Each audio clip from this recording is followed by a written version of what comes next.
안녕하세요. 사회문제 해결 리빙랩 PBL 6팀입니다. 저희는 그림책과 심리치유라는 주제로 1년 동안 PBL을 진행했고 이번 학기에 심화 과정을 마쳤습니다.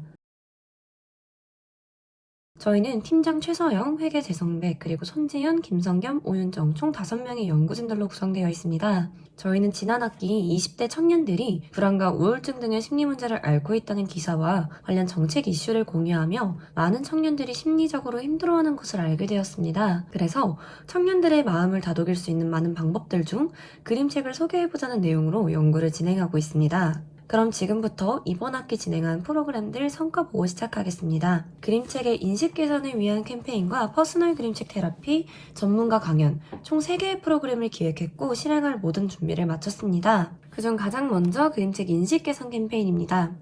해당 캠페인은 그림책이 아이들의 전유물로 국한되는 것이 아니라 어른들에게도 충분히 의미 있는 서적으로 남을 수 있다는 그림책 인식 개선을 목적으로 기획했습니다.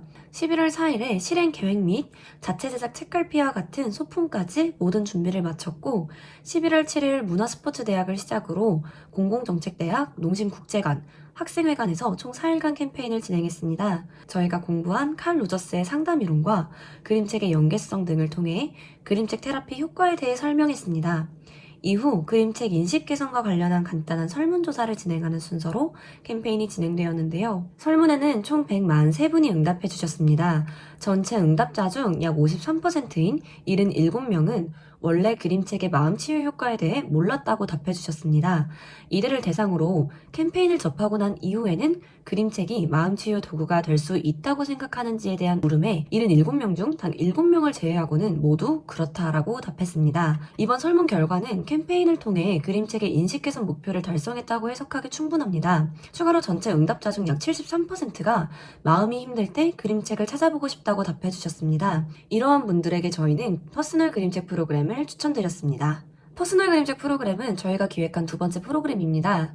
해당 프로그램은 저희 연구진이 참여자분들의 고민 해결을 위한 그림책을 직접 탐색하고 올바른 그림책 테라피 기법을 적용해서 마음 치유가 될 수 있도록 도와주는 프로그램입니다.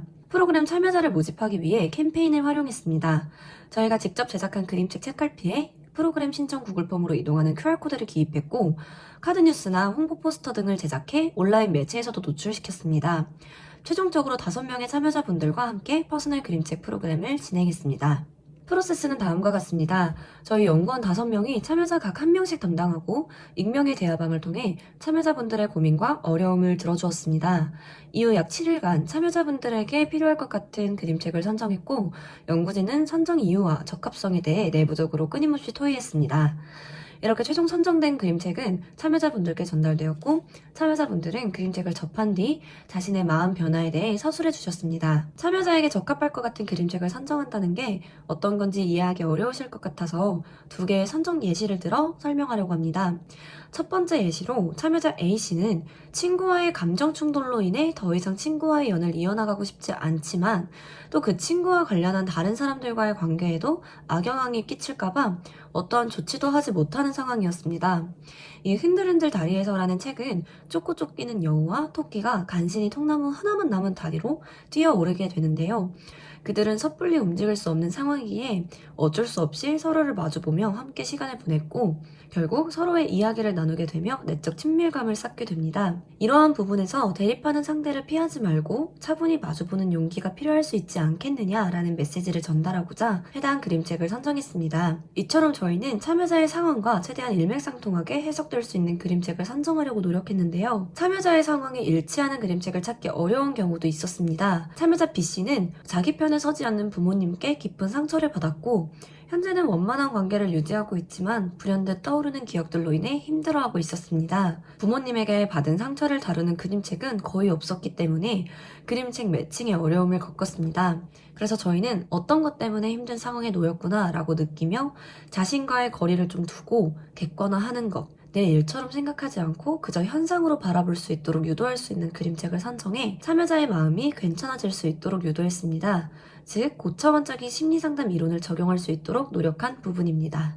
시간상 모든 그림책 선정 과정을 설명드리기는 어려움이 있어서 PPT를 확인해 주시거나 질의응답 시간을 활용해 주시길 바랍니다. 지금부터는 이렇게 선정된 그림책을 받아본 참여자분들이 어떤 마음의 변화를 경험했는지 말씀드리겠습니다. 저희는 어떤 심정으로 그림책을 찾게 되었는지, 그림책을 어떻게 해석했는지, 강연과 테라피에 대한 솔직한 의견을 묻는 서술지를 배부했습니다. 이 부분도 시간상 두 분의 내용만 말씀드리고 넘어가겠습니다.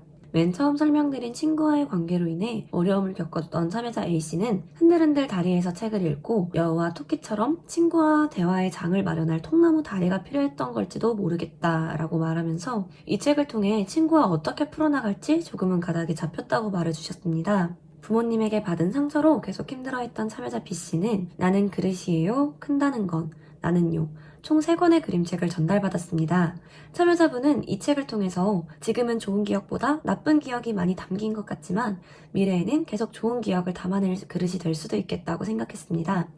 또 큰다는 거는 어느 누구도 갑자기 크지 않아 라는 구절은 오랜 감정이기 때문에 갑자기 괜찮아지지는 않겠구나 라는 깨달음으로 다가왔다고 밝혀주셨습니다. 그냥 아 그렇구나 정도의 깨달음이더라도 용기를 얻어낸 참여자분들을 확인할 수 있었습니다.